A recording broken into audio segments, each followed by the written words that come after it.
शशंखचक्रं सकिरीटकुण्डलं सपीतवस्त्रं सरसेरुहेक्षणम् सहारवक्षस्थलकौस्तुभं श्रियं नमामि विष्णुं शिरसा चतुर्भुजम्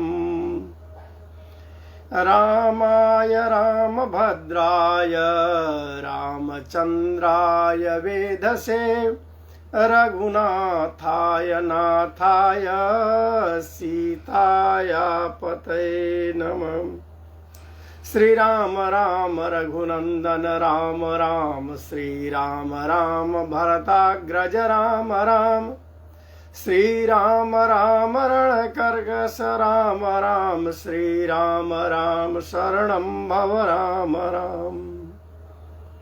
श्री रामचंद्र चरणौ मनसा स्मरामि श्री रामचंद्र चरणौ वचसा गृह्णामि श्री रामचंद्र चरणौ शिरसा नमामि श्री रामचंद्र चरणौ शरणं प्रपद्ये। अतुलित बलधामं हेमशैलाभदेहं दनुजवन कृशानुं ज्ञानिनामाग्रगण्यं सकलगुणनिधानं वानराणामधीशं रघुपदे प्रियभक्तं वातजातं नमामि। अखंड आनंद प्रभु श्री रामचंद्र जी महाराज को साक्षात दंडवत। भूत भावन भगवान भोलेनाथ को बारंबार वंदन नमन। अंजनी नंदन हनुमत लाला जी को बारंबार वंदन। पूज्यपाद गोस्वामी तुलसीदास जी महाराज के चरणों में बारंबार वंदन। और इससे भागवत चर्चा में जितने भी लोग जुड़ रहे हैं, आप सभी को सिया राम मैं सब जग जानी, करऊं प्रणाम जोरि जुग पानी। इस भावना को हृदयंगम करते हुए सभी को जय जय सिया राम। हम और आप ओजस मागधी मंच के तत्वावधान में आज 7वां दिन है जो कि श्री सुंदरकांड पाठ के साथ जुड़े हैं। देश के विभिन्न कोने से बड़े बड़े विद्वान आकर के निर्धारित दोहों का पाठ कर रहे हैं। बड़े ही अलग अलग लय में, बहुत ही सुंदर लय में, बहुत ही भावपूर्ण पाठ किए जा रहे हैं। यह हमारा और आपका कुछ नहीं, बस भगवत कृपा है जो कि ये 11 दिवसीय पाठ को आगे बढ़ाते चले जा रहे हैं। कल तक हमने जहाँ तक देखा था कि हजारीबाग से आदरणीय श्री अरविंद कुमार पाठक निष्काम जी ने बहुत सुंदर पाठ किया और उसके साथ साथ उन्होंने सुंदर रूप से उन दोहों चौपाइयों की विवेचना भी की जो कि बहुत ही हृदयग्राही बातें रही है।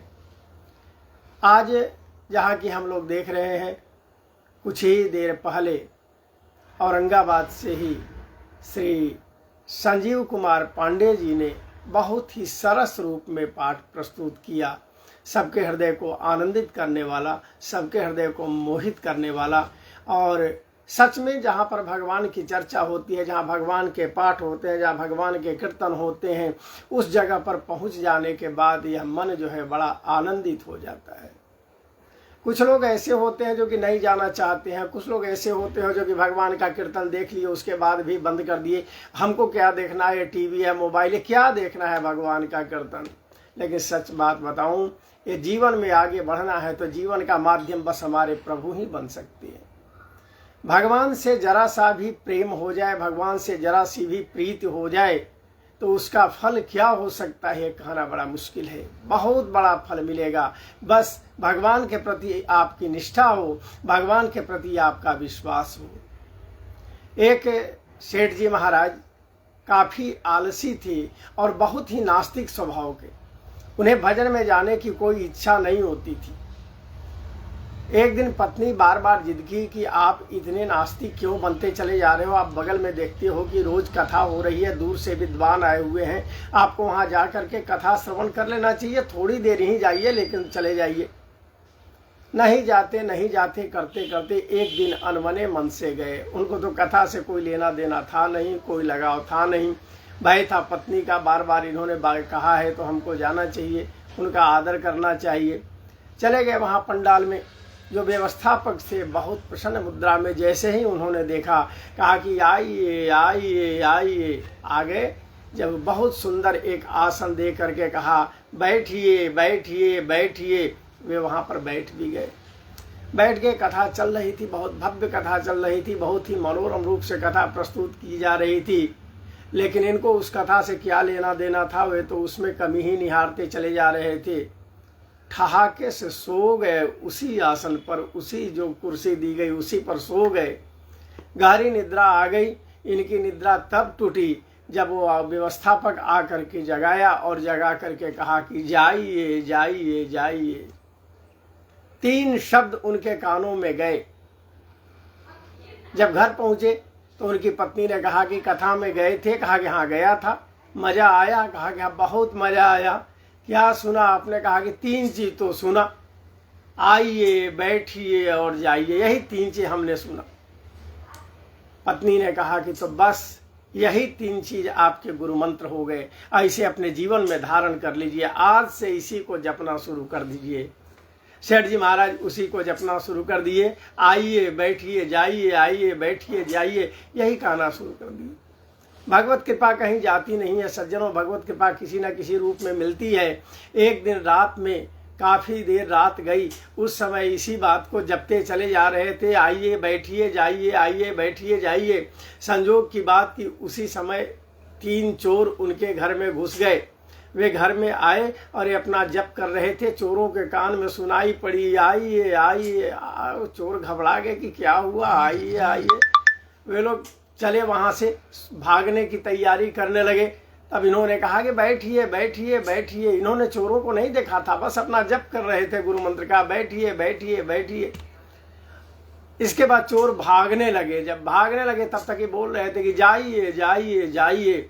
अब चोरों ने जब सुना, आकर के चोर इनके चरण पकड़ लिए, पैर पकड़ लिए, कहे कि महाराज क्षमा कर दे, मैं जानता हूँ कि आपको सब पता चल गया। उन्होंने कहा कि क्या बात है, आप हो कौन, इतनी रात को क्यों गए आए हो? उन्होंने कहा कि आपको सब पता है महाराज, हमसे क्यों पूछ रहे हैं? कहे कि बता दो एक बार। उन्होंने कहा कि मैं चोर हूँ, आपके यहाँ चोरी करने के लिए आया था, लेकिन आपको सब पता। पहले आपने कहा कि आइए आइए, फिर आपने कहा बैठिए बैठिए, फिर आपने कहा जाइए जाइए। प्रभु हमारी रक्षा कर दीजिए, अब हमसे भूल ऐसी नहीं होगी। तो इस तरह से भगवान का आशीर्वाद किस रूप में मिल सकता है कहना बड़ा मुश्किल है। भगवान का नाम, प्रभु का नाम उस अग्नि की तरह है कि अगर प्रेम से उस अग्नि को स्पर्श करे फिर भी हाथ जलाएगी, अगर भूलवश उस अग्नि पर हाथ चला गया फिर भी वो अग्नि जलाएगी। उसी तरह से भगवान का नाम, परमात्मा का नाम अगर प्रेम से लिया जाए फिर भी उसका परिणाम मिलेगा, अगर बेमन से लिया जाएगा फिर भी उसका परिणाम पड़ेगा। इसलिए हमारे प्रियजनों, हम आप सबसे आग्रह करते हैं कि जहाँ भी भगवत चर्चा हो, जहाँ भी भगवान की कथा हो, वहाँ किसी न किसी तरह से अपने समय को निकाल करके कुछ देर बैठने का प्रयास करें, कुछ देर श्रवण करने का प्रयास करें। कारण कि कौन सी बात जीवन बना देगी यह कहना बड़ा मुश्किल है। एक बार एक व्यक्ति को जरा सा भी विश्वास नहीं होता था कि ये पूजा पाठ कथा आदि हैं क्या, और जरा सा भी इसको ध्यान उससे नहीं होता था। इसी के घर में कथा होती थी, कथा कहने वाले बाहर से आए हुए थे। जितने भी लोग जुड़ रहे हैं आप सभी का एक ही बार हृदय से स्वागत। बाद में सब आपकी जो टिप्पणियाँ होंगी उन्हें मैं देखूंगा, आनंदित होऊंगा, उस पर चर्चाएं मेरी होगी। बीच बीच में कुछ कहने में हमारे और आपकी जो चर्चा का एक प्रवाह होता है उस प्रवाह टूट जाता है। और वह जो था से उसे जरा सा भी लगाव नहीं था। घर में कथा हो रही थी, कोई फायदा उसे लगता नहीं था कि ये हो क्या रहा है, हो क्या रहा है। अचानक जो है सो सभी लोग जब कहे कि कथा सुनो, लेकिन सुनने के लिए कथा तैयार नहीं था। एक दिन चला जा रहा था घर से बाहर, उसी समय उसके मन में एक आवाज गूंजती हुई आई महाराज की। वे कह रहे थे कि जीवन में अगर संकल्प लेकर के किसी काम के लिए आगे बढ़ा जाए तो उस काम का फल अवश्य मिलता है। अब रात में जब सोया तो ये पंक्ति उसके मन में घूमने लगी, आखिर ये कैसा, ऐसा कहा क्यों, मैं तो मानने को तैयार नहीं हूँ। 2-3 दिनों तक उसके मन में यही पंक्ति घूमती रही और तब उसने एक दिन निर्णय ले लिया कि ठीक है, मैं संकल्प लेता हूँ कि हमारे सामने जो कुम्हार का घर है, सवेरे जब मैं उठूंगा, जब तक उसका मैं चेहरा नहीं देख लूंगा तब तक भोजन मैं नहीं करूंगा। बहुत बड़ा संकल्प ले लिया उसने सज्जनों। और अगले दिन से वैसा करने ही लगा। सवेरे उठे और उठने के बाद अपने दरवाजा पर बैठ जाए और जब उस कुम्हार के चेहरे को देख ले तो जाके के घर में आगे का अपना जो नित्य, आगे की उसकी जो नित्य क्रिया है उसे संपादित करे, भोजन आदि करे। इतना तक कभी कभी होता था कि अगर वो कुम्हार सामने नहीं दिखाई दे तो उसके घर तक चला जाता था, किसी बहाने से वहां तक देख लेता था और देख करके चला आता था। कई दिन बीतते चले जा रहे थे। कई दिन तो ऐसा होता था कि 3-3, 4-4 दिन इसे उपवास भी रहना पड़ जाता था। लेकिन संकल्प इसने ले लिया था इस परीक्षा लेने के लिए कि महाराज जो बोला करते हैं सो गलत क्यों बोला करते हैं। सज्जनों, एक दिन आया और उनके यहाँ जब देखा कि कुम्हार नहीं है तो घर में पता किया कि हैं कहाँ वे। पता चला कि मिट्टी लाने के लिए गए हुए हैं और तब वो उसी जगह पर पहुंच गया जहाँ की मिट्टी लाने की बात थी। कुम्हार की नज़र इन पर नहीं पड़ी, लेकिन इन्होंने उनके चेहरे को देख लिया और चेहरे को देख करके वापस लौटने लगे थे। संयोग की बात कि कुम्हार जो मिट्टी खोद रहा था उसी समय उसे 6 सोने की 6 ईंट मिल जाती है। ईंट मिलने के बाद वह उसे छुपाने के लिए प्रयास करने लगता है कि कोई देखा तो नहीं।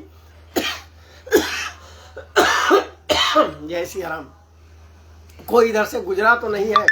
अचानक गुजरते हुए उस व्यक्ति को उसने देख लिया, अपने ठीक पड़ोसी को बुलाया, इधर आइए, इधर आइए। वो इधर पहुंचा, कहा कि क्या बोल रहे हैं, आप इधर से गए थे क्या?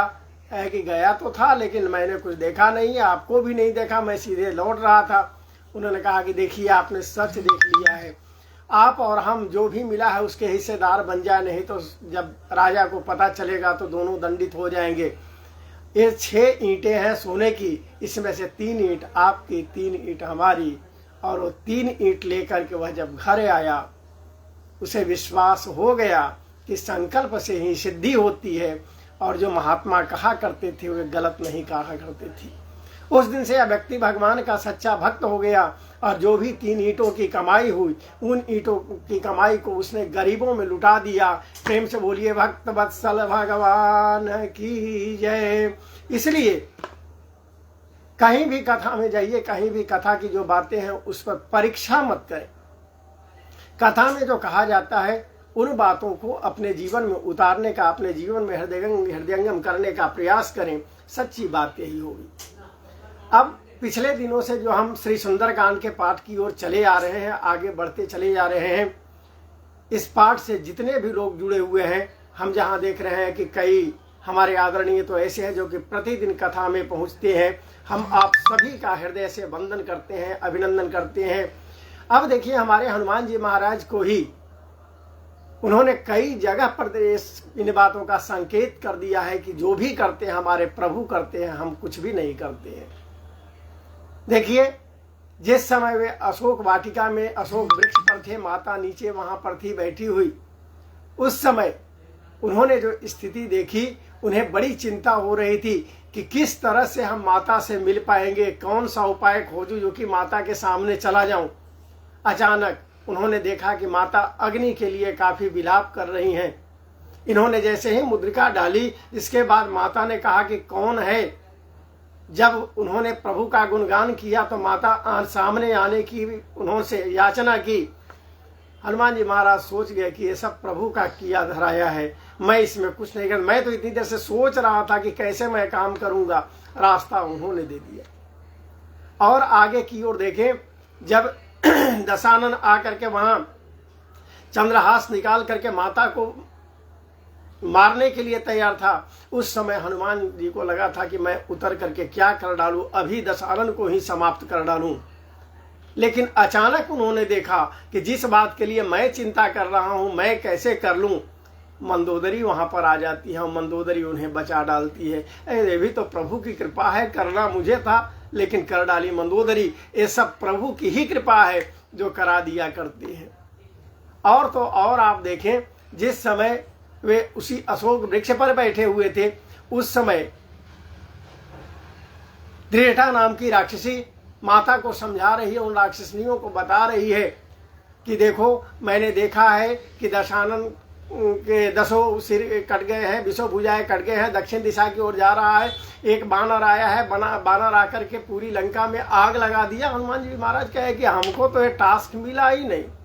प्रभु ने भेजते समय, जामवंत जी महाराज ने भेजते समय एक बार भी उन्होंने नहीं कहा कि तुम्हें जा करके लंका में आग लगा देनी है, और यहाँ इस तरह की बात हो रही है, क्या होगा, प्रभु की क्या कृपा होगी, इन बातों में चिंतित थे। लेकिन अचानक जब उन्होंने देखा कि दशानन ने स्वयं कहा कि कपि के ममता पूछ पर सब ही कहो समझाई, तेल बोरी पट बांध पुनी पावक देहु लगाई। जय जय सिया राम। जिसको करना था प्रभु ने उसी से करा दिया। स्वयं रावण ने ही कह दिया कि इनके पूंछ में कपड़ा बांध करके तेल में बोर करके आग लगा दो। अब हनुमान जी महाराज को लगा कि हाँ, करता मैं नहीं हूं, करने वाले हमारे प्रभु जी महाराज ही हैं। और कितनी सुंदर बात है, हमारे प्रियजनों, हमारे अपने जनों जो कथा में जुड़े हुए हैं, किसी के यहाँ जब आग लगाने के लिए कोई जाता है तो घर से पेट्रोल लेके जाता है, घर से डीजल लेकर के जाता है, घर से तेल लेकर के जाता है, माचिस लेकर के जाता है, कपड़ा लेकर के जाता है। लेकिन हनुमान जी महाराज कुछ नहीं लेकर के गए थे। दशानन का ही, उसकी नगरी की ही सारे वस्त्र को उन्होंने ले लिया। उसी नगरी से उन्होंने घी और तेल भी ले लिया, इतना तक कि सलाई भी उसी नगरी की। और हनुमान जी महाराज को सलाई जलाने की जरूरत भी नहीं, सलाई भी जातुधान राक्षसों ने ही जला दी और पूरी लंका को हनुमान जी महाराज ने समाप्त कर दिया। ये सारी जो कथा हुई, इसके पीछे हमारे प्रभु की कृपा है। हनुमान जी महाराज ने कहा कि मैं कुछ नहीं करता। जब लंका से होकर के वापस प्रभु के सामने पहुंचे हैं हनुमान जी महाराज वहां जब पहुंचे तो हमारे प्रभु ने पूछा कि कहो हनुमत लला, क्या हुआ, लंका में क्या किया तुमने। इन्होंने कहा कि मैंने कुछ नहीं किया। प्रभु ने कहा कि तुमने कुछ नहीं किया। फिर उन्होंने जामवंत जी महाराज से पूछा, जामवंत जी बताइए कि लंका में कौन गया, माता की खोज किसने की। जामवंत जी महाराज ने कहा कि माता की खोज हनुमान जी महाराज ने कहा। फिर प्रभु ने हनुमान जी से पूछा कि तुमने की ना। कहा कि नहीं मैंने नहीं किया।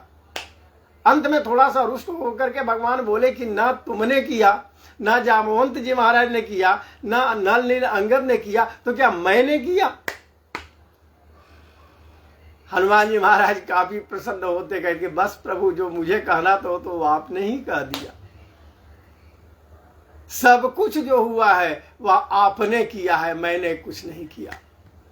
केवल आपका जो प्रताप है महाराज, उस प्रताप के कारण, उस बल के कारण ये सारे काज हुए। लंका में मैं गया भी और वहां जाकर के माता की जो खोज मैंने की, मैंने नहीं किया, आपने किया।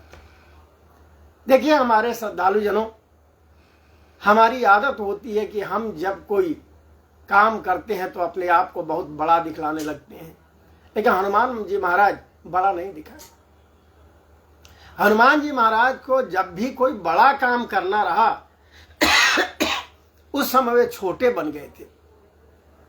और सामान्य रूप से जब कुछ नहीं करना रहता था तो अपने आप बड़े उस रूप में रहते थे। लंका में प्रवेश करना था, कितना बड़ा काम था। जहां लंकिनी जैसे पहरेदारनी लंका के मुख्य द्वार पर हो, वहां प्रवेश करना है। तो हनुमान जी महाराज मशक समान रूप कपिधारी, छोटा सा रूप धारण करके लंका में प्रवेश करते हैं। छोटा बन गए, बड़ा काम उन्होंने कर डाला। माता जानकी का पता लगाने के लिए जब वहां पर जाना था अशोक वाटिका में, उस समय भी छोटे से रूप में अपने पहले वाले रूप में चले आए थे। लेकिन जब विभीषण जी महाराज के पास जाना था, कोई बड़ा काम नहीं करना था, उस समय तो एक ब्राह्मण के रूप में वहां पर पूरी तरह से उनके सामने खड़े थे। पिछले दिनों की कथा में जब हमने देखा कि हनुमान जी महाराज को जब लंका जलानी थी, उस समय बहुत छोटा सा रूप धारण कर करके और छोटे रूप में वो नींबू की चढ़े हुई अटारी ऊपर अटारी पर चढ़ते हैं लंका पर।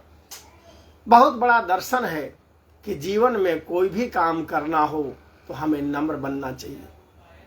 जितनी अच्छी सफलता नम्र बनने में मिलती है, उतनी सफलता हमें कठोर बनने में नहीं मिलती है। जीवन में आगे बढ़ने के लिए विनम्र बने, ये एक बहुत बड़ा माध्यम दिया है पूज्यपाद गोस्वामी तुलसीदास विरचित श्री रामचरित मानस ने। मानस की हर पंक्ति, मानस का हर शब्द, मानस की हर अर्धाली जीवन जीने की कला सिखाती है। हमारे सज्जनों, जीवन में विनम्रता का जितना महत्व है, इसके बारे में हमारे पूज्यपाद गोस्वामी तुलसीदास जी महाराज ने पूरी राम कथा में कई स्थलों पर स्पष्ट कर दिया है। चलें अब हम जुड़ते हैं पिछले दिन की जो कथा हुई है उस कथा में। हमने कल तो मैं मंच पर अनुपस्थित रह गया, इसके लिए पुनः क्षमा प्रार्थी। उसके पहले जो कथा हुई थी उसमें हुआ था कि प्रभु ने पूछा था हनुमान जी महाराज से कि अच्छा ये बताइए कि जानकी वहाँ कैसे रहती हैं। तो कहा था उन्होंने, नाम पारु दिवस निशि ध्यान तुम्हार कपाट, लोचन निज पद जंत्रिता जाहि प्राण के ही बाट। इस कथा का मूल पाठ करते हुए आदरणीय श्री अरविंद कुमार पाठक निष्काम जी ने भी इसका बहुत सुंदर विश्लेषण किया है। हे प्रभु, आपका नाम रात दिन जपती रहती है। नाम पहारु दिवस निशि, और नाम जो है सो उनके जीवन में पहरा बना हुआ है वहां पर लंका में। और ध्यान तुम्हार कपाट, और आपके ध्यान रूपी जो किवाड़ी है वो उनको लगी हुई है। और लोचन निज पद जंत्रिता, आंखों को कभी ऊपर नहीं उठाती, आंखों को हमेशा नयनों को अपने नीचे झुकाए रखती हैं। ऐसा लगता है कि वहां आपके प्रेम का ताला लगा हुआ है। अब हे प्रभु, आप ही बताएं कि माता के प्राण कैसे निकल सकते हैं। उसके बाद तुरंत हनुमान जी महाराज ने कहा कि प्रभु, मैं माता के बारे में आपको इतनी सारी बातें बताई, हो सकता है कि आपको मेरी बातों पर भरोसा न हो कि हनुमत लाला वास्तव में वहां गया कि नहीं गया। तो यह देखिए, माता ने मुझे चूड़ामणि उतार करके दिया है आपको। जिस तरह से आपने मुद्रिका भेजी थी पहचान के लिए, माता ने इसका विश्वास दिलाने के लिए कि हनुमत लाला मेरे पास आए हुए थे, यह चूड़ामणि उतार करके दी है। भगवान उसे हाथों में लेते हैं हमारे प्रभु। आहा, कितने दिनों के बाद मेरी जानकी की कोई निशानी हमारे सामने आई है, देखने को मिली है। देखने लगते हैं, देखते देखते उनके आंखों से अश्रु प्रवाहित होने लगते हैं, दोनों आंखें बहने लगती हैं। और उसके बाद हनुमान जी महाराज से पूछते हैं कि अच्छा हनुमत लाला, ये बताओ किसको देते समय जनक नंदिनी ने कुछ कहा भी था क्या? हनुमान जी महाराज भाव विगलित हो जाते हैं। प्रभु भी आंखों में आंसू प्रवाहित कर रहे हैं और यहाँ हमारे हनुमत लाला भी भाव विगलित होते हैं। हनुमान जी महाराज प्रभु के चरणों को पकड़ लेते हैं और बताते हैं माता के बारे में कि माता बहुत ही विरह स्थिति में वहाँ हैं। हर स्थिति में आपको याद करते रहती हैं। जिस तरह से विरह पूरे शरीर को जलाते रहता है, उसी तरह से विरह अग्नि में माता तप्त हैं। यह सुन करके प्रभु के चरणों में ध्यान लगा करके माता हमेशा जीवित रहती हैं। जब हनुमान जी की बातों को प्रभु ने सुनी, पुनः आंखों से आंसू प्रवाहित होने लगे और तब हनुमान जी ने कहा कि हे प्रभु, माता को बहुत बड़ी विपत्ति है। अति विशाला विपत्ति, अति विशाला। एक विपत्ति है विशाल विपत्ति और दूसरी विपत्ति है सज्जनों बहुत बड़ी विपत्ति। दोनों में अंतर है। विशाल विपत्ति तब आती है जब हम अपने प्रभु को भूल जाते हैं तब, और बड़ी विशाल विपत्ति, अति विशाल विपत्ति तब आती है जब प्रभु हमें भूल जाते हैं तब। हमारी माता जनक नंदिनी ने कहा कि अति विशाल कोई साधारण नहीं, बहुत बड़ी विपत्ति हमारे ऊपर है। इसका कारण है कि लगता है कि प्रभु हमको भूल गए हैं, तभी तो बड़ी विपत्ति आई है ना। जा करके उनको एक बार याद दिला दीजिएगा। निमिष निमिष करुणा निधि, जाहि कलप समबीत, बेगी चलिए प्रभु आनिया, भुजबल खल दल जीत। हे प्रभु अब विलंब मत कीजिए। एक एक पल जो है, एक एक निमिष जो है माता का, वह एक एक कल्प की तरह बीत रहा है। अब देर न करें और तेजी से प्रभु चले और अपने बल से अपनी सेना के साथ उस दुष्ट को समाप्त करें और माता को लेकर के आए। सुनि सीता दुख प्रभु सुख अयना, भरी आए जल राजीव नयना।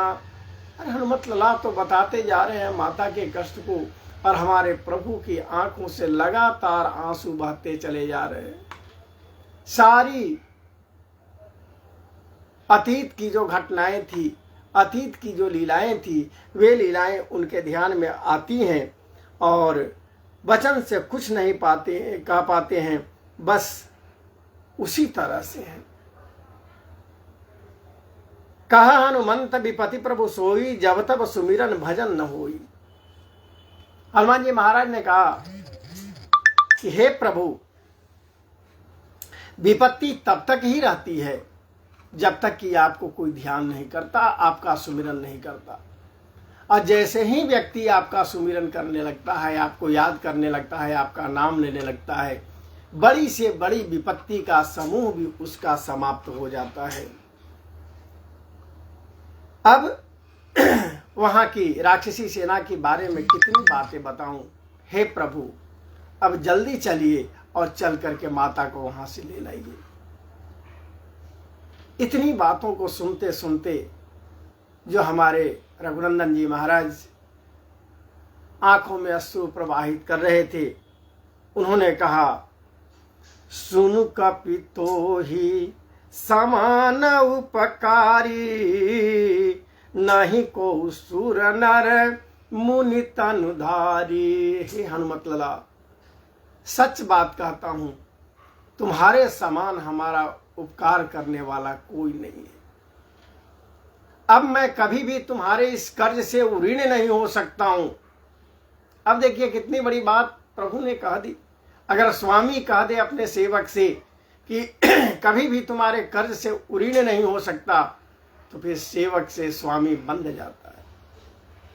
हम अगर जरा सा उस समय के प्रकरण का ध्यान करें, जब लंका विजय के उपरांत सभी लोग लौटे हैं, राजगद्दी हो चुकी है, हमारे प्रभु ने सभी को विदा किया।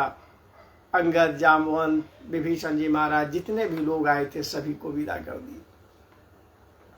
विदा करने के बाद अब सामने हनुमान जी महाराज। हनुमान जी महाराज को कहें तो कैसे जाने के लिए, हिम्मत नहीं पड़ रही है कि कैसे हम हनुमत लला को कह दें। विभीषण जी को उन्होंने कहा कि विभीषण जी जाइए, मैंने आपको पद दे दिया, वहां राज कीजिए। सुग्रीव जी को कहा दिया कि जाइए, आपने आपको पद दे दिया वहां का, किष्किंधा का, वहां आप जाकर के राज कीजिए। हनुमान जी महाराज को जाने के लिए कहूं तो कैसे।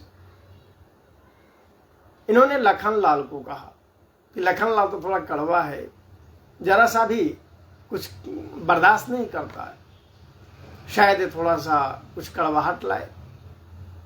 यहाँ भी जिस प्रसंग में हम चल रहे हैं, वो प्रसंग में भी जब जब राम जी महाराज पूछते थे हनुमान जी से कि हनुमान जी आप कैसे गए कैसे गए, और इसके बाद लखनलाल जी से पूछते थे कि आप हनुमान जी की बात को समझ रहे हैं। लखनलाल जी कहते थे कि भैया इनकी बात तो आप ही समझिए, ये कभी सीधा बोलने वाले हैं नहीं, इनकी बात मैं समझता नहीं। यहाँ प्रभु ने हनुमान जी को जाने के लिए लक्ष्मण जी से कहा कि आप एक बार इनको कह दीजिए यहाँ से जाने के लिए। सभी लोग चले गए तो ये कब तक यहाँ पर रहेंगे। लखनलाल जी ने कहा, भैया मैं कैसे कह सकता हूँ हनुमत लला को जाने के लिए। जब मुझे शक्तिवान लगा था, जब मैं लंका के रणभूमि में पड़ा हुआ था, आपके गोद पर मेरा सिर था, और जब यह निश्चित हो गया था सुखेन वैद्य के द्वारा कि अगर रात भर में संजीवनी बूटी ला करके प्राण नहीं बचाए गए तो फिर सुबह तक इनके प्राण मिलने संभव हैं, उस समय बचाने वाला, मुझे जीवन दान देने वाला तो यह हनुमत लला ही है। मैं भैया कैसे कह सकता हूँ। अरे प्रभु राम ने कहा कि बात तो लगती है तुम्हारी बात में कुछ ताकत है। तब उन्होंने कहा माता जानकी से, यह जानकी, लखनलाल तो तैयार नहीं है हनुमान जी को जाने के लिए कहने के लिए, तुम ही जरा सा कह दो, तुम मैया की तरह इनकी हो, तुम कह दो, चला जाएगा बेचारा, कब तक यहाँ रहेगा। माता जानकी ने हिम्मत बनाई कहने के लिए। फिर प्रभु राम से उन्होंने कहा कि मैं किस तरह से जाने के लिए कह सकती। जब मैं लंका में विरह के समुद्र में पड़ी हुई थी, उस समय जहाज बनकर के यही हनुमत लला आया था जिसने मेरे प्राणों की रक्षा की थी। मैं जाने के लिए कैसे कह सकता हूँ, कैसे बोलूं मैं इनको जाने के लिए। हे प्रभु, हे स्वामी, आप ही बताइए। हमारे प्रभु बड़ी चिंतित हुए कि तो फिर जाने के लिए कहेगा कौन। माता ने कहा कि आप ही हिम्मत बना करके कह दीजिए। हिम्मत बना करके प्रभु ने कहा, अरे हनुमत लला यहाँ पर आइए। हनुमान जी नजदीक पहुंच गए, बैठिए, बैठ गए। है कि मैं आपको बतला रहा हूं कि सभी लोग यहां से चले गए, सबको मैंने कोई ना कोई पद दे दिया। अब आप भी यहां जाइए, जो पद आप मांगना चाहते हैं मैं वो पद आपको दे दूंगा, आप यहां से चले जाइए। हनुमान जी महाराज की आंखों से अश्रु प्रवाहित होने लगे। उन्होंने कहा, हे प्रभु, आपने विभीषण जी को कितने पद दिए। उन्होंने कहा कि एक पद दिया, लंका का राजा बना दिया। आपने सुग्रीव जी महाराज को कितने पद दिए। कहा कि उनको भी मैंने वहां का राजा बना दिया, एक पद उनको भी दिया।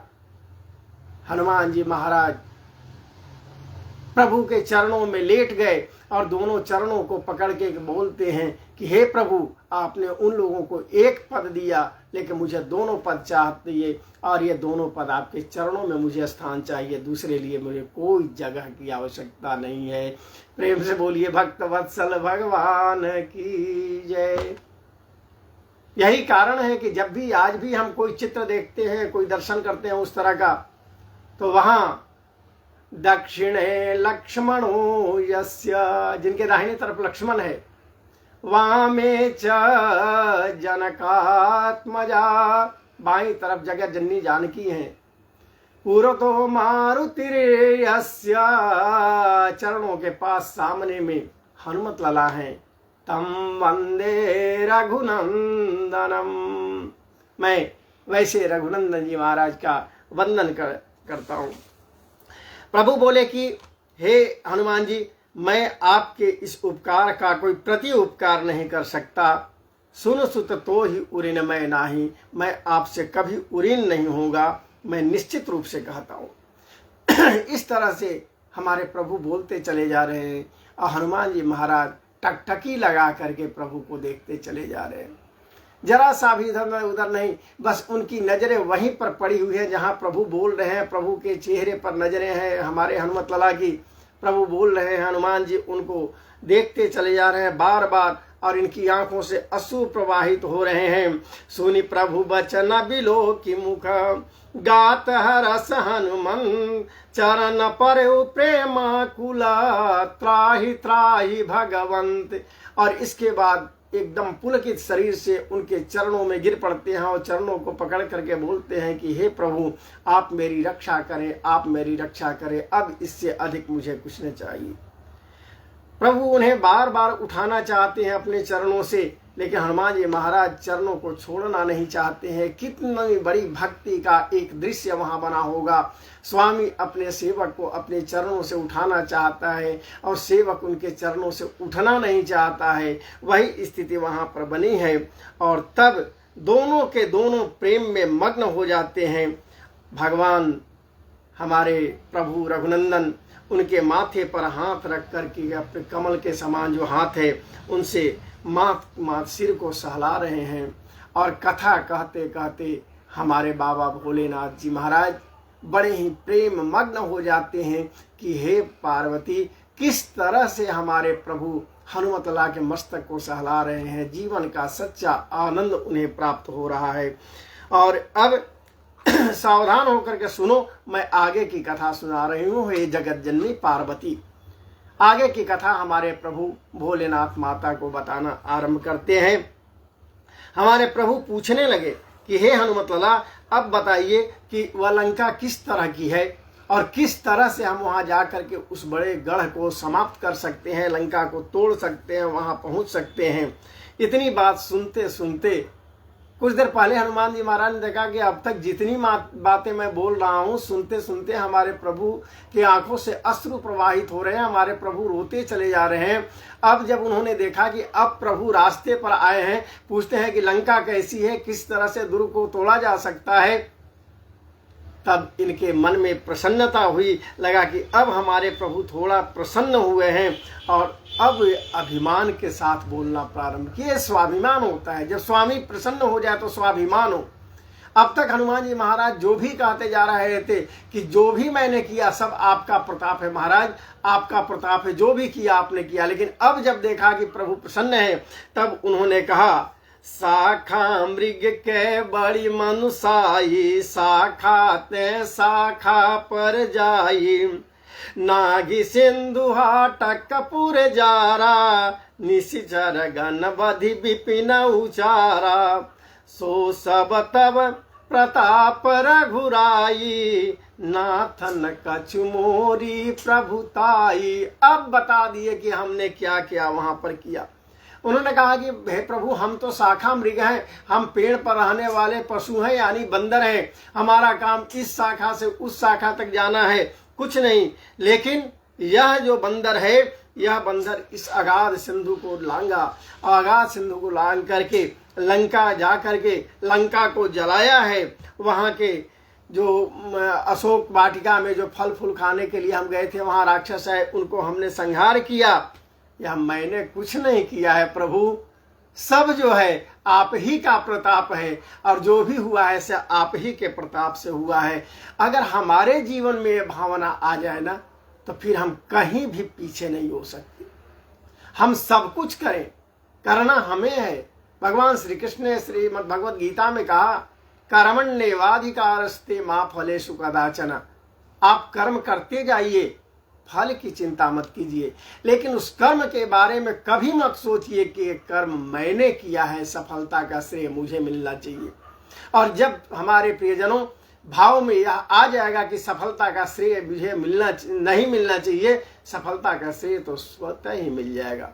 पूज्यपाद गोस्वामी तुलसीदास जी महाराज बीच से अलग नहीं है। उन्होंने कहा, कर्म प्रधान विश्व रचि राखा, जो जस करई सो तस फल चाखा। इस संसार की सृष्टि ही की गई है कर्म की प्रधानता से। जो जैसा करता है वैसा ही फल उसको मिलता है, वैसे ही फल का वह भोक्ता बनता है। यहाँ हनुमान जी महाराज सब कुछ करने के बाद भी उन्होंने कहा कि हे प्रभु, मैंने नहीं, सब आपके प्रभाव से हुआ है। और जिस पर आपकी कृपा हो जाए, अगर आपकी कृपा हो जाए प्रभु, तो तव प्रभाव बड़वान लही, जारी सकई खल तूल।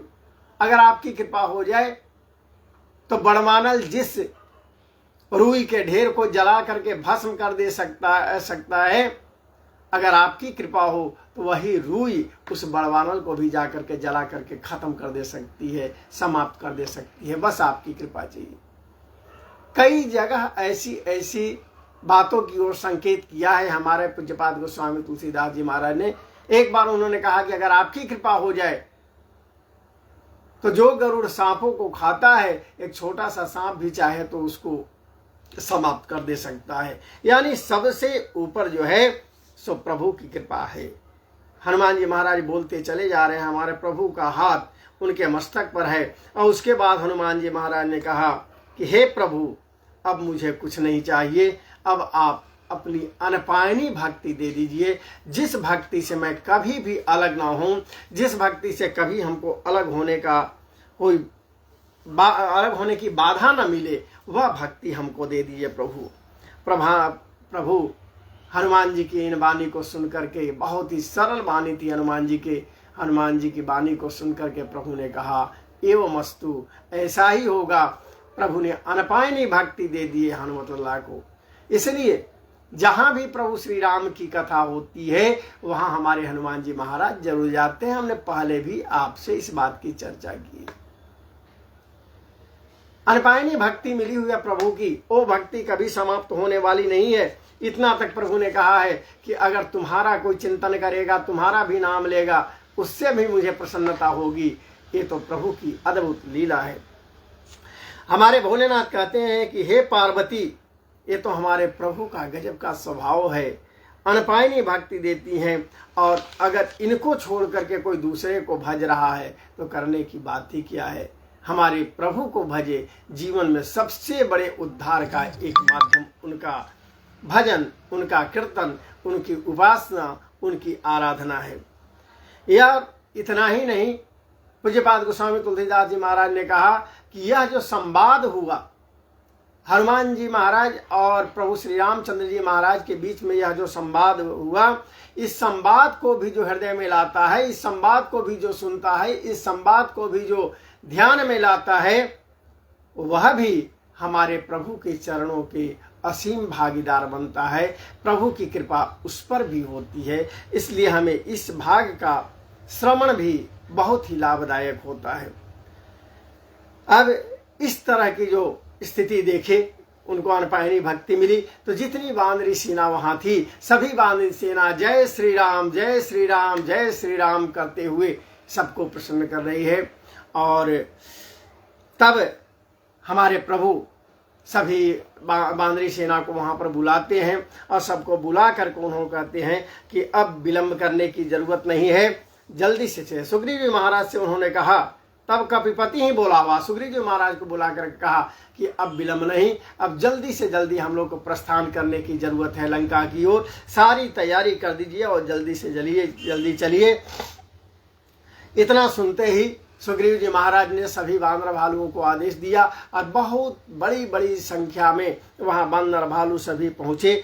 और कौतुक देखी सुमन बहु बरसी, नवते भवन चले सुरहरसी। सभी वो लोग जब आकर के कहे कि आदेश दीजिए प्रभु, अब हम चलने के लिए तैयार हैं। आकाश से देवता लोग भी काफी प्रसन्न होते हैं, फूलों की वर्षा करके और आगे बढ़ जाते हैं। कपिपति भेगी बोलाए, आए जूथप जूत, नाना बरन अतुल बला, बानर भालू बरूद। कोई साधारण बानर नहीं, अनेक अनेक रंग के थे, अनेक अनेक ताकत वाले बानर भालू थे। सभी लोग वहां आए और आकर के सबसे पहले उन्होंने प्रभु के चरणों को पकड़ा, प्रभु के चरणों से आशीर्वाद लिया और प्रभु ने सभी को आशीर्वाद दिया है। जितने बंदर भालू वहां पर पहुंचे हैं सबको आशीर्वाद दिए हैं। और जब आशीर्वाद पाए तो लगा कि आशीर्वाद की ताकत मिल गए। और उसके बाद जय श्री राम की गर्जना करते हुए ये सभी वहां से तैयार होते हैं आगे चलने के लिए। प्रभु राम ने जब अपनी सेना को देखा कि इतनी अच्छी सेना मेरी है, इतनी बड़ी सेना है, तो बहुत ही प्रसन्न होते हैं, बहुत ही भाव विभोर होते हैं। और इतना ही नहीं, प्रभु का जब आशीर्वाद मिला तो ये बंदर भालू का लगा कि उनका शरीर जो है सो पर्वत की तरह हो गया है। और साधारण पर्वत नहीं, वैसे पर्वत जिनके शरीर में पंख लग गया हो, और पंख लगे हुए पर्वत की तरह एकदम तैयार हो गए हैं कि अब आदेश दिया जाए कि हमें करना क्या है। जब प्रभु की यह कृपा होती है तो फिर कहना ही क्या। एक तरफ तो यहाँ ये तैयारी होती है, अब सभी तैयार हो जाते हैं प्रस्थान करने के लिए लंका की ओर। और जैसे ही तैयारी होती है वैसे ही वहां लंका में माता जानकी को शगुन होने लगता है। उनके बाएं अंग फड़कने लगते हैं और उन्हें लगता है कि अब कुछ अच्छा होने वाला है। हमारे प्रियजनों, आज की कथा काफ़ी लंबी चली गई, लेकिन अभी तक हम उस स्थल तक नहीं पहुंचे हैं जहां की श्री संजीव पांडे जी ने कथा समाप्त किया है। लेकिन कोशिश है कि अब जल्दी से वहां हम कथा को समेट करके पहुंचा दें। माता जानकी को शगुन होने लगे, बाएं अंग फड़कने लगे। और देखिए, गलत करने वाला जो है हमेशा भयभीत होता है, यह दर्शन है। गलत करने वाला कभी निडर होकर के नहीं चलता है। आसपास से भी एक एक परिंदा से, एक एक तिनके से उसे भय बना रहता है कि न जाने कब किसको पता लग जाए मेरी गलती की, और उस गलती का प्रतिफल हमको जो मिलना है फिर हम भोग नहीं पाएंगे, किस तरह का कष्ट मिलेगा। जो सगुन माता जानकी को होने लगा वही असगुन यहाँ दशानन को होने लगा। दशानन को असगुन होने लगा। क्या हुआ? जोई जोई सगुन जानकी होई, असगुन भय रावण ही सोई। रावण को असगुन होने लगा। अब इधर फिर आते हैं हम प्रभु श्री राम जी की ओर। यहाँ की जो सेना है वो चलने के लिए तैयार हुई है। बानर भालू सभी गर्जना कर रहे हैं, सब जय श्री राम का नारा लगा रहे हैं। और उनके जो नख हैं आयुध की तरह हैं, शस्त्र की तरह हैं, और वे उन हाथों से बड़े बड़े पहाड़ को, बड़े बड़े पर्वत को भी उठा करके, उखाड़ करके फेंकने की स्थिति बनाए हुए हैं। कुछ बानर भालू जमीन मार्ग से जा रहे हैं, कुछ बानर भालू आकाश मार्ग से चले जा रहे हैं जो लंका की ओर प्रस्थान किए हैं। और सभी लोग सिंहनाद कर रहे हैं। इनकी आवाज को सुन करके, इनकी गर्जना को सुन करके चारों दिशाएं जो आवाज से भरी है उसके कारण बड़े बड़े हाथी भी चिक्कारने लगे हैं। यहाँ पर छंद बड़ी सुंदर आया था जिसे आदरणीय ने पढ़ा। चिक्करहि दिग्गज डोल मही गिरी, लोल सागर खर भरे, मन हरस सब गंधर्व सुर मुनि, नाग किन्नर दुख टरे, कट कट हिमर कट बिकट भट बहु, कोटि कोटि ने धावहि, जय राम प्रबल प्रताप कौशल, नाथ गुण गण गावहि। ये बांदरी सेना जो वहां चले हैं, किस तरह चले हैं, पूज्यपाद गोस्वामी तुलसीदास जी महाराज ने यहाँ पर वर्णन किया है। वे इस तरह से गर्जना करते हुए जा रहे हैं, इस तरह से कटकटाते। बंदरों के साथ दांत कटकटाना एक बहुत बड़ी बात आती है, उनके स्वभाव के साथ दांतों को कटकटाते हुए वहां चल रहे हैं। लग रहा है कि क्या होगा। चारों तरफ जो है उनके भय से हाथियों की तरह चिक्कार हो रही है, हाथी भी चिक्कार रहे हैं। और इतना ही नहीं, उनके भय से शेषनाग भी भयाकुल हो गए कि पृथ्वी की क्या हालत होगी, धरती की क्या हालत होगी। और वे भय से वहीं पर कच्छप को, कछुए की पीठ पर को नोचने लगे हैं, खरोचने लगे हैं कि अब क्या होगा। इस तरह से यही विधि जाई कृपा निधि, उतरे सागर तीर। सभी बानरी भालू सेना समुद्र के किनारे वहां पर पहुंच गए। और पहुंचने के बाद जहां तहां वे फूल फल खाना आरंभ किए, फूल फल खाने लगे हैं। इस तरह से यहाँ की और वहां लंका की स्थिति थी कि जब से हनुमान जी महाराज वहां से लंका जला करके आए थे, सभी लोग डर गए थे। हाँ, दशानन के अंदर कोई भाव परिवर्तन नहीं हुआ था, लेकिन और जितने लोग थे सभी लोग डर गए थे कि अब क्या होगा। एक बंदर आकर के लंका को जला करके गया है, अब और लोग आएंगे वहां से, तब क्या होगा। जब दूत ही ऐसा किया है तो क्या होगा। और सबसे अधिक डरी हुई थी मंदोदरी। एक दिन मंदोदरी दशानन को बुलाई, दशानन से मिली और कक्ष में मिल करके उन्होंने कहा कि हे प्रभु, हे स्वामी, आपने जिनको लेकर के यहाँ पर आया है आप उनको लौटा दीजिए, वापस कर दीजिए। हमारे प्रभु जो है सो बड़े ही कृपालु हैं, आप उनके शरण में चले जाइए, बस इतना ही। प्रसंग वहां की वार्ता अधिक है, समय अधिक हो चुके हैं। दशानन काफी मुस्कुराता है और कहा कि क्या है मंदोदरी, क्यों डर रही हो। अरे सोचो, मैंने अपनी भुजाओं के बल से आज तक किसको नहीं जीता। मैंने सबको जीत लिया, फिर ये नर और बानर जो हैं, आदमी और बंदर, ये हमारे क्या बिगाड़ लेंगे, क्यों घबरा रही हो। इस तरह से कहते हुए मंदोदरी को अपने गले से लगा लेता है और उसी अहम भाव से दरबार की ओर प्रस्थान कर जाता है। मंदोदरी मन में चिंता करती है कि अब जो है इनका कोई सुधार नहीं सकता, लगता है कि इनकी बुद्धि ही विपरीत हो गई है, ब्रह्मा ही इनके विपरीत हो गए हैं, अब कोई साधन ही नहीं इनको सुधार देगा। और मन में वही बात बढ़ रही थी दशानन की। आकर के दरबार में बैठा और बैठने के बाद वहां पर तुरंत उसने अपने मंत्रियों से पूछ दिया कि सुनने में आ रहा है कि बंदर भालू सभी आ गए हैं समुद्र किनारे, अब बोलो कि हमें क्या करना चाहिए। वे लोग कहे कि महाराज आप क्या चिंता कर रहे हैं, आपको ये चिंता करना कोई शोभा थोड़े देती है, आप निश्चिंत रहिए। ये बंदर भालू किस रास्ते की हैं, आपकी जय जयकार होगी, आप तो सबको समाप्त कर डालेंगे। लेकिन बहुत बड़ा दर्शन पूज्यपाद गोस्वामी तुलसीदास जी महाराज ने कहा कि सचिव वैद्य गुरु तीन जो प्रिय बोलहि भययास, राज धर्म तन तीन कर होई बेगिनास।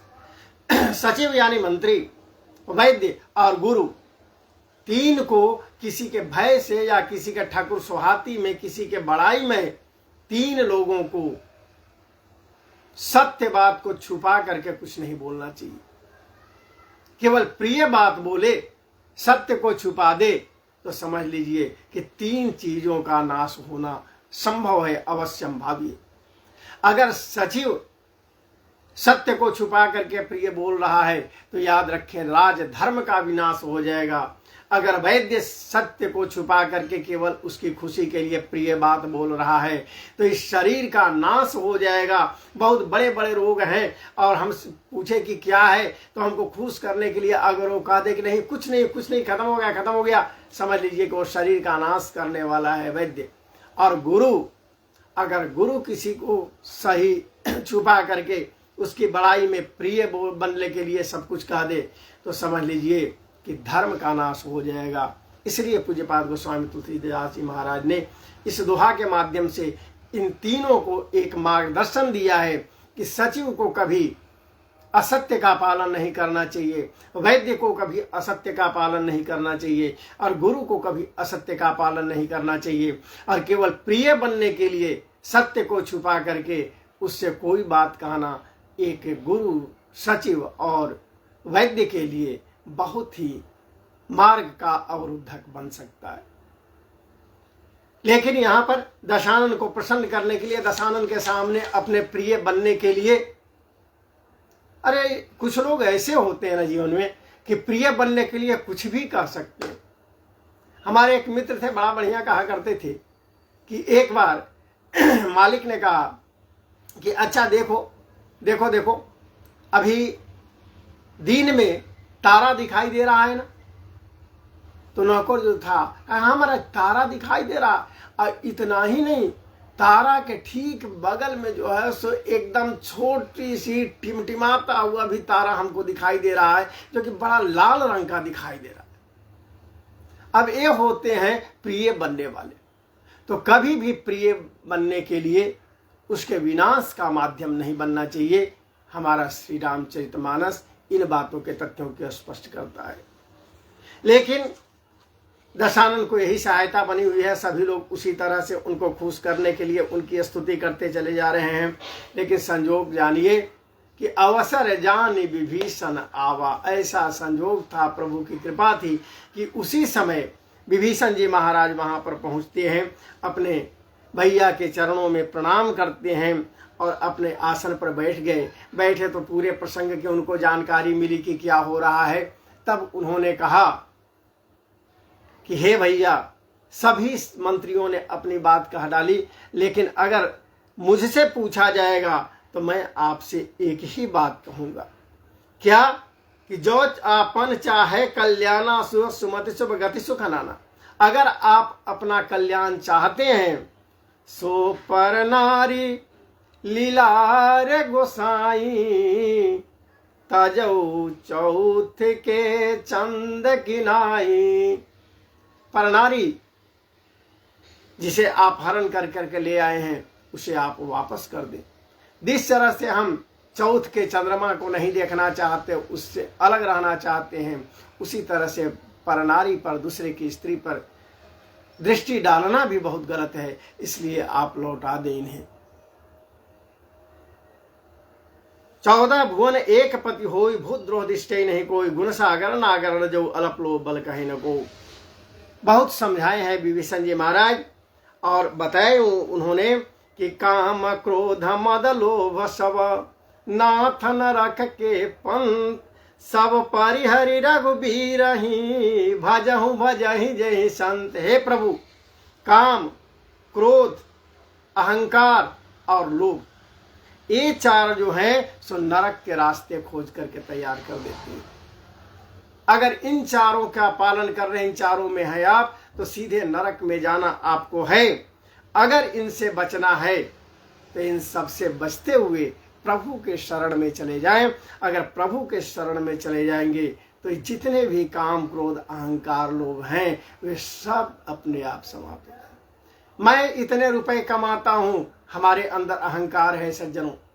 लेकिन जैसे ही हम कहें कि हम जो कमाए हो प्रभु का दिया हुआ है, हम क्या जाने, बस अहंकार वहीं पर समाप्त हो जाएगा। मैं बहुत जानता हूं, जैसे ही हमारे मन में आया अहंकार आया। लेकिन जैसे ही हम कहें कि सब प्रभु ने किया है, मैं क्या जानता हूं, वहां पर अहंकार समाप्त हो जाएगा।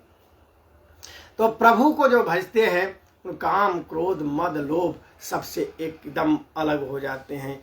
इसलिए हे स्वामी, मैं आपसे प्रार्थना करता हूँ, हाथ जोड़ करके विनती करता हूँ कि आप उनके शरण में चले जाएं और शरण में जा करके क्षमा मांग लें। आपका सब कुछ कुशल हो जाएगा।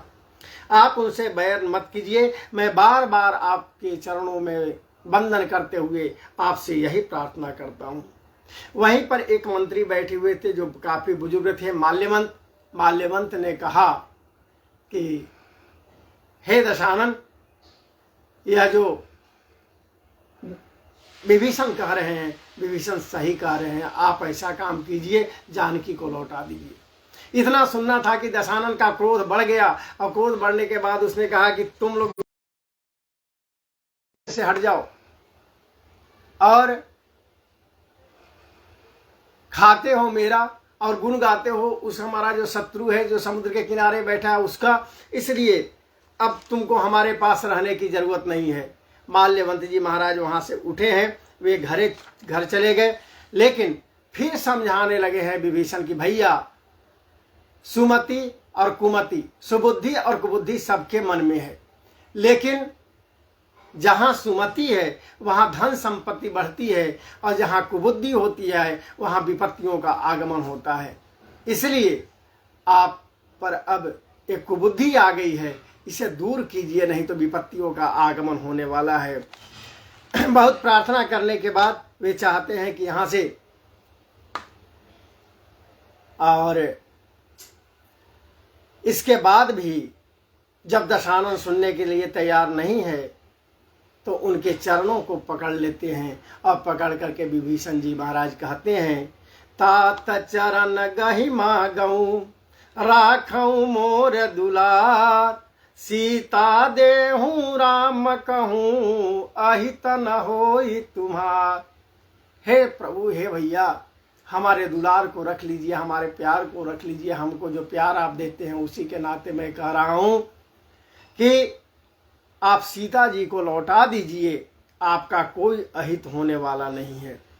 इतना सुनते सुनते दशानन को काफी क्रोध आया और क्रोध आने के बाद उन्होंने चरण से प्रहार किया विभीषण जी पर और चरण प्रहार करके कहा कि जाओ, जिसकी बड़ाई करते हो तुम उसी के पास चले जाओ, हमारे पास कोई जगह नहीं।